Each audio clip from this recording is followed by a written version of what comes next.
نحمده ونصلي على رسوله الكريم أما بعد أعوذ بالله من الشيطان الرجيم بسم الله الرحمن الرحيم ورفعنا لك ذكرك اور ہم نے بلند کیا آپ کے لیے آپ کا ذکر۔ آج کا میرا موضوع جو ہے یہ عید میلاد النبی کہ یہ کیوں منائی جاتی ہے اور یہ کب سے شروع ہے۔ میری طرف سے سب سامعین کو السلام علیکم ورحمۃ اللہ وبرکاتہ۔ محترم سامعین اور بھائیوں اور دوستوں، 12 ربیع الاول کو حضرت صلی اللہ علیہ وسلم سرور عالم صلی اللہ علیہ وسلم کا جشن عید منایا جاتا ہے، اور آج کل اسے اہل سنت کا خاص شعار سمجھا جانے لگا ہے۔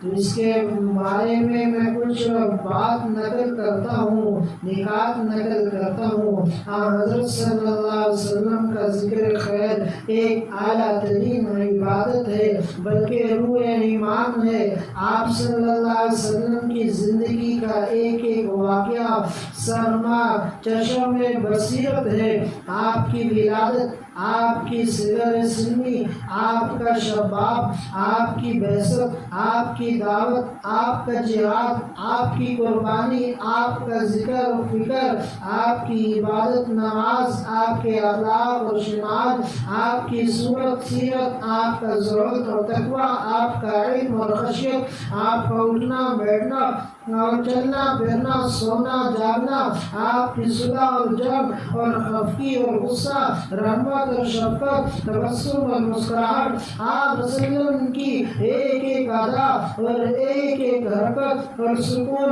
امت کے لیے اسوہ حسنہ ہے، اور اس کا سیکھنا اور سکھانا اور اس کا مذاکرہ کرانا اور کرنا، دعوت دینا امت کا فرض ہے۔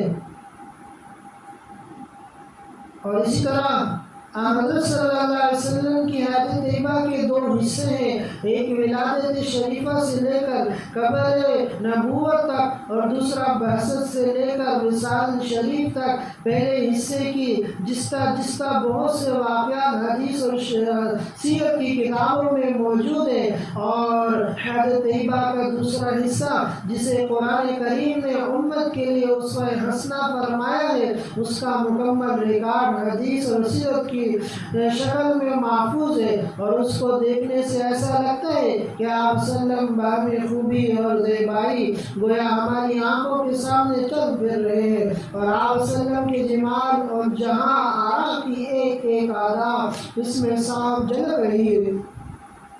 اسی طرح حضرت صلی اللہ علیہ وسلم کی سیرت طیبہ کو بیان کرنے کے 2 طریقے ہیں۔ ایک یہ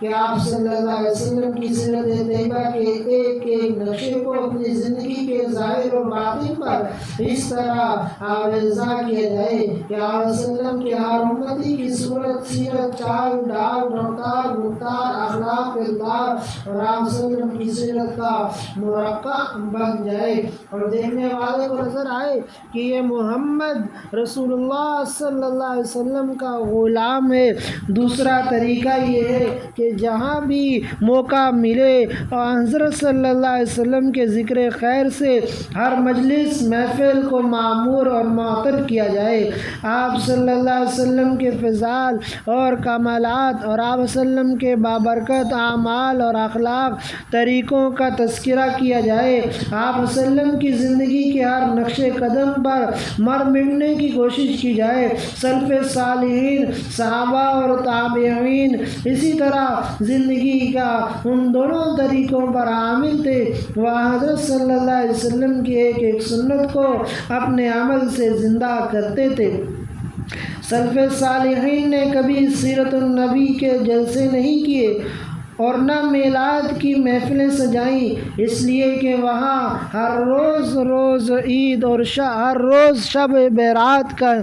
قصہ تھا۔ ظاہر ہے کہ جب ان کی پوری زندگی سیرت النبی کے سانچے میں ڈالی ہوئی تھی، جب ان کی ہر محفل میں مجلس کا موضوع ہی سیرت طیبہ تھا، اور جب ان کا ہر قول اور عمل سیرت النبی کا مدرسہ تھا، تو ان کو اس نام کے جلسوں کی نوبت کب آ سکتی تھی؟ لیکن جو زمانے کو حضرت صلی اللہ علیہ وسلم کے مبارک دور سے بعد ہوتا گیا، عمل کے بجائے قول کا اور کردار کے بجائے گفتار کا سکہ چلنے لگا، تو یہ امت کبھی بانج نہیں ہوئی۔ آج اس کیے گئے گزرے ہوئے دور میں بھی اللہ تعالیٰ کے ایسے بندے موجود ہیں جو حضرت صلی اللہ علیہ وسلم کی سیرت طیبہ کا آئینہ سامنے رکھ کر اپنی زندگی کے گیسوں کا کل سنوارتے ہیں، تو ان کے لیے محبوب صلی اللہ علیہ وسلم کی ایک سنت ملک سلمان اور گنج قارون سے زیادہ قیمتی ہے۔ لیکن مجھے شرمساری کے ساتھ اعتراف کرنا چاہیے کہ ایسے لوگ کم ہیں، جبکہ ہم میں سے اکثریت مجھ جیسے بدنام اور نعرہ بازوں کی ہے، جو سال میں 1-2 بار سیرت النبی صلی اللہ علیہ وسلم کے نعرے لگا کر یہ سمجھ لیتے ہیں کہ ان کے ذمے ان کے محبوب نبی صلی اللہ علیہ وسلم کا جو حق تھا وہ قرض انہوں نے پورا ادا کر دیا، اب ان کے لیے شفاعت واجب ہو چکی ہے، مگر ان کی زندگی کے کسی گوشے میں دور دور تک سیرت طیبہ کی کوئی جھلک دکھائی نہیں دیتی۔ حضرت صلی اللہ علیہ وسلم کی پاک سیرت کے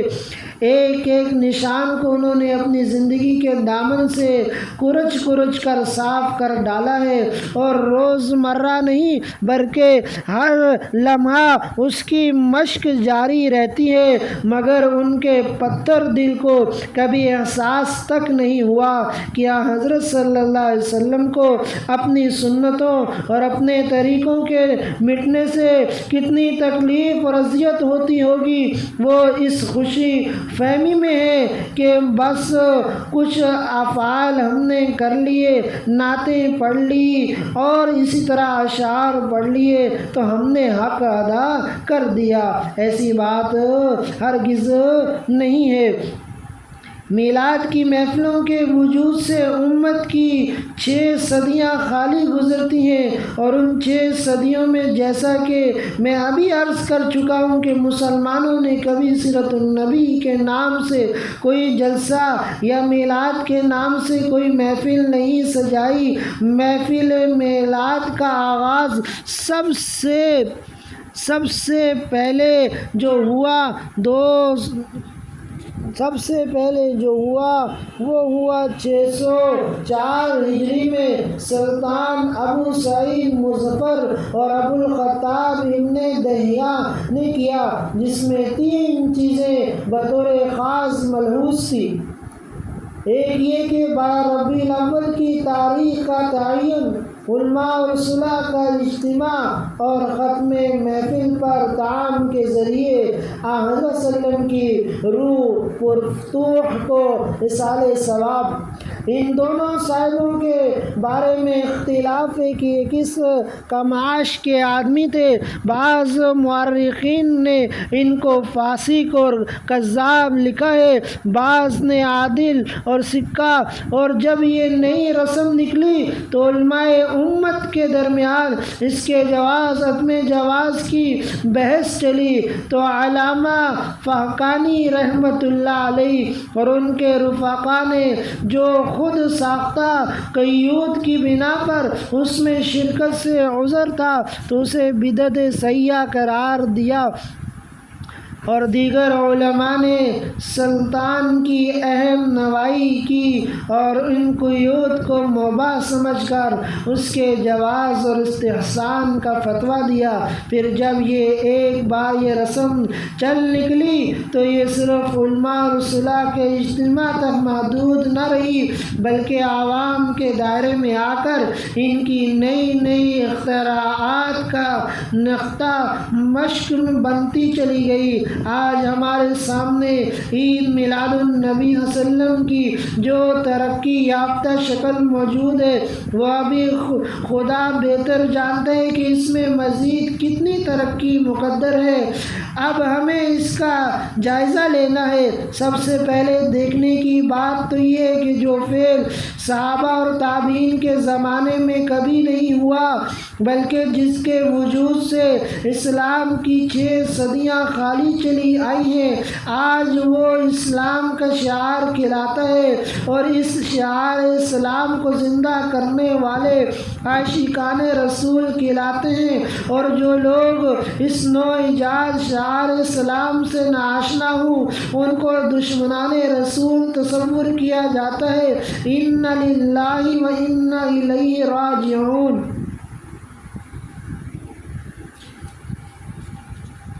اور اسی طرح کہ میلاد کی رسم 7ویں صدی کے آغاز سے شروع ہو چکی تھی، اور لوگوں نے اس میں بہت سے امور کے اضافے بھی کیے، لیکن کسی کو یہ جرأت نہیں ہوئی تھی کہ اسے عید کا نام دیتا، کیونکہ حضرت صلی اللہ علیہ وسلم نے فرمایا تھا کہ میری قبر کو عید نہ بنانا، اور میں اوپر حضرت قاضی ثناء اللہ پانی پتی کے حوالے سے بتا چکا ہوں کہ عید بنانے کی ممانعت کیوں فرمائی گئی تھی، مگر اب چند سالوں سے اس سالگرہ کو عید میلاد النبی کہلانے کا شرف بھی حاصل ہو گیا ہے۔ دنیا کا کوئی مسلمان اس سے ناواقف ہوگا تو حضرت صلی اللہ علیہ وسلم نے مسلمانوں کے لیے عید کے 2 دن مقرر کیے ہیں، عید الفطر اور عید الاضحیٰ۔ اگر حضرت صلی اللہ علیہ وسلم کے یوم ولادت کو بھی عید کہنا صحیح ہوتا اور اسلام کے مزاج سے یہ چیز کوئی مناسبت رکھتی، تو حضرت صلی اللہ علیہ وسلم خود ہی اس کو عید قرار دے سکتے تھے۔ اگر حضرت صلی اللہ علیہ وسلم کے نزدیک یہ پسندیدہ چیز ہوتی تو آپ صلی اللہ علیہ وسلم نہ صحیح خلفائے راشدین ہی آپ وسلم کے یوم ولادت کو عید کہہ کر جشن عید میلاد النبی کی طرح ڈالتے، مگر انہوں نے ایسا نہیں کیا۔ تو اس سے 2 ہی نتیجے نکل سکتے ہیں، یا یہ کہ ہم اس کو عید کہنے میں غلطی پر ہے، یا یہ کہ نعوذ باللہ ہمیں تو حضرت صلی اللہ علیہ وسلم کے یوم ولادت کی خوشی ہے، مگر صحابہ کرام خصوصاً خلفائے راشدین کو کوئی خوشی نہیں تھی۔ انہیں آپ صلی اللہ علیہ وسلم سے اتنا عشق جتنا ہمیں ہے کہ ستم یہ ہے کہ حضرت صلی اللہ علیہ وسلم کی تاریخ ولادت میں تو اختلاف ہے۔ بعض 9 ربیع الاول بتاتے ہیں، بعض 8 ربیع الاول، اور مشہور 12 ربیع الاول ہے، لیکن اس میں کسی کا اختلاف نہیں کہ حضرت صلی اللہ علیہ وسلم کی وفات شریفہ 12 ربیع الاول ہی کو ہوئی۔ گویا ہم نے جشن عید کے لیے دن بھی تجویز کیا تو وہ جس میں حضرت صلی اللہ علیہ وسلم دنیا سے داغے مفارقت دیے گئے۔ اگر کوئی ہم سے یہ سوال کرے تو تم لوگ جشن عید حضرت صلی اللہ علیہ وسلم کی ولادت طیبہ پر مناتے ہو یا حضرت صلی اللہ علیہ وسلم کی وفات کی خوشی میں، تو نعوذ باللہ، تو شاید ہمیں اس کا جواب دینا بھی مشکل ہوگا کہ میں اس دن کو عید کہنا معمولی بات نہیں سمجھتا، بلکہ اس کو صاف تحریف الدین سمجھتا ہوں، اس لیے کہ عید اسلامی اصطلاح ہے، اور اسلامی اصطلاحات کو اپنی خود رائے سے غیر منقول جگہوں پر استعمال کرنا دین میں اعتراف ہے۔ اب اسی طرح دوسرا جو ہمارا موضوع ہے وہ ہے سنت۔ اب سنت کسے کہتے ہیں؟ سنت کہتے ہیں اسلامی اصطلاح میں سنت سے طریقہ نبوی مراد ہوتا ہے۔ بعض عقائد اور اعمال، اخلاق، معاملات اور عادات میں حضرت صلی اللہ علیہ وسلم نے جو طریقہ اپنایا وہ سنت ہے اور اس کے خلاف بدعت ہے۔ طریقہ نبوی کا علم ہمیں قرآن کریم، حدیث صحیحہ سے ہوگا۔ حضرت صلی اللہ علیہ وسلم نے اپنی سنت کے ساتھ خلفائے راشدین کی سنت کو لازم پکڑنے کا حکم دیا۔ یہ حدیث میں اس مضمون میں نقل ہوا، اس لیے خلفائے راشدین کی سنت بھی سنت نبوی کا حکم رکھتی ہے۔